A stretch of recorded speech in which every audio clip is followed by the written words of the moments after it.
Eto na mga kabasketball, napakaganda ng mga pag-uusapan natin. Kasi nga dito sa latest interview kay AJ Edu ay inamin niya na gusto niya rin makapasok sa NBA. Sino nga naman ang hindi? Pero ang tanong mga kabasketball, may pag-asa ba si AJ Edu na makapasok sa NBA? Silipin natin yan. At bakit nga ba hindi pa rin tayo kumbinsido? Dito nga sa paliwanag ni Coach Chot Reyes na kaya niya pinaglaro ng 1 minuto lang mahigit etong ating pambatong si Kai Sotto ay nakapag-commit daw to ng 2 foul. At maganda raw yung ipinakita ni AJ Edu at Junmar Fajardo. Unahin na natin to mga kabasketball kasi nga nangyari na yung ganyang senaryo dito nga sa ating pambatong si Kai Sotto. No? Kung matatandaan nyo, yung naging laban ng ating Gilas Pilipinas kontra nga dyan sa Jordan doon sa fifth window netong FIBA World Cup Asian Qualifier kung saan nagkaroon din ng mga lapses especially sa depensa etong ating pambatong si Kai Sotto. Sino-sino ba yung mga big man natin doon mga kabasketball?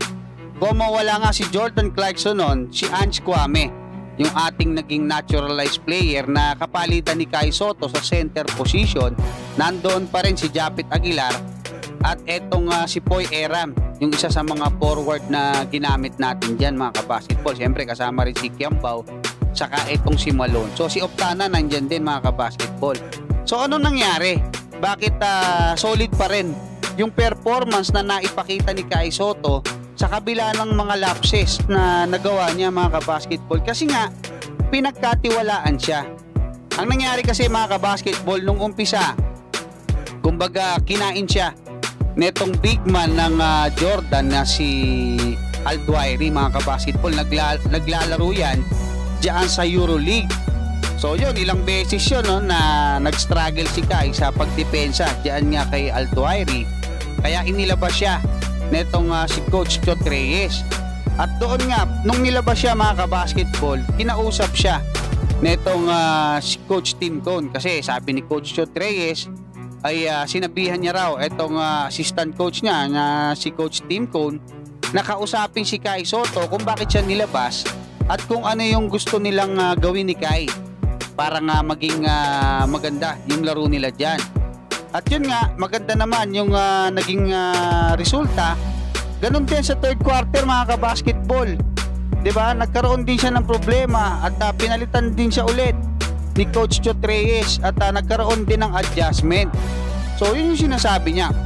Kasi sabi dito, nung pinasok daw nila si Kai, nagkaroon din siya ng turnover.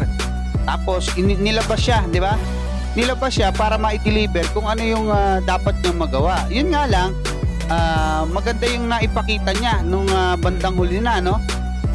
Nagkaroon siya ng na-dominate niya ng kaunti yung game mga kabasketball. Nagkaroon siya ng mga defensive rebounds, naka-score siya at naging malaking presence siya sa depensa.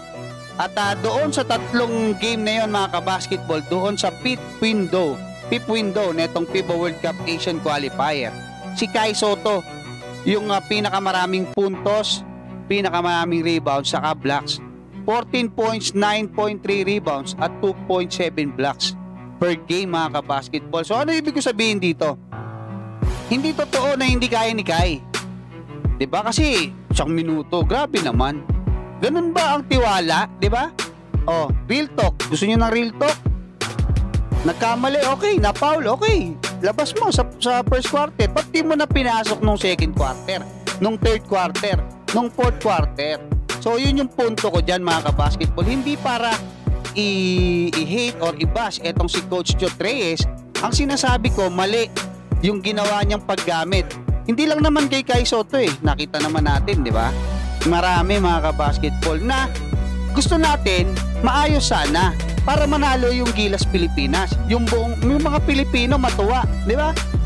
Kasi kung maayos naman yung rotation, nabigyan naman ng naipasok yung mga dapat ipasok sa mga tamang pagkakataon, wala tayong ganito. Kasi aminin natin, hindi talaga natin kaya. Pero hindi eh. Meron kang 7-3, di mo ginamit eh. Meron kang scorer din na CJ, di ba? CJ Perez, hindi mo ginamit eh. Masasabihin mo malamig. Maraming ganun eh. Pero kung ginawa natin lahat, di ba? Nagkaroon ng mga adjustment, wala tayong pag-uusapan. Doon naman tayo patungkol nga dito kay AJ Edu mga kabasketball, kasi inamin niya doon sa interview, kasi maganda yung pinakita niya, especially kontra nga dyan kay Karl Anthony Towns na isang all-star dyan sa NBA mga kabasketball. Meron siyang 7 puntos, meron siyang 5 rebounds, at matindi, no? 3 out of 3 yung kanyang shooting, 100% yan. So napakalaki ng naging presence netong si AJ Edu, especially sa pagdepensa dito nga kay Karl Anthony Towns. Sayang nga lang talaga at hindi naging sentro itong si Kai, no?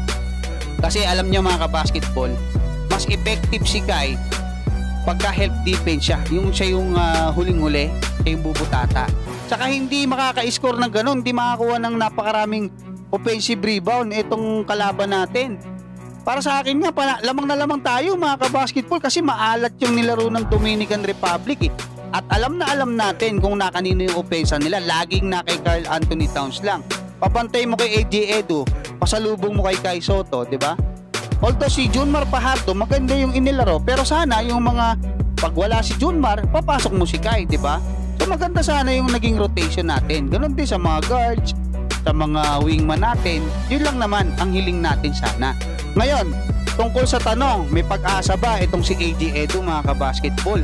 Malaki ang tsansa ni AJ Edu na makapasok sa NBA. Ang totoo, hindi lang talaga siya nabigyan ng magandang opportunity doon nga sa USNCAA sa Toledo, kasi nagkaroon siya ng injury. Nung una 23 minutes pa siya naglalaro, kaya lang talagang isa lang yung puntos niya, no? Nakapokus siya sa rebounds saka sa blocks, no? 2 blocks siya per game, mataas yan, saka 7 rebounds ha.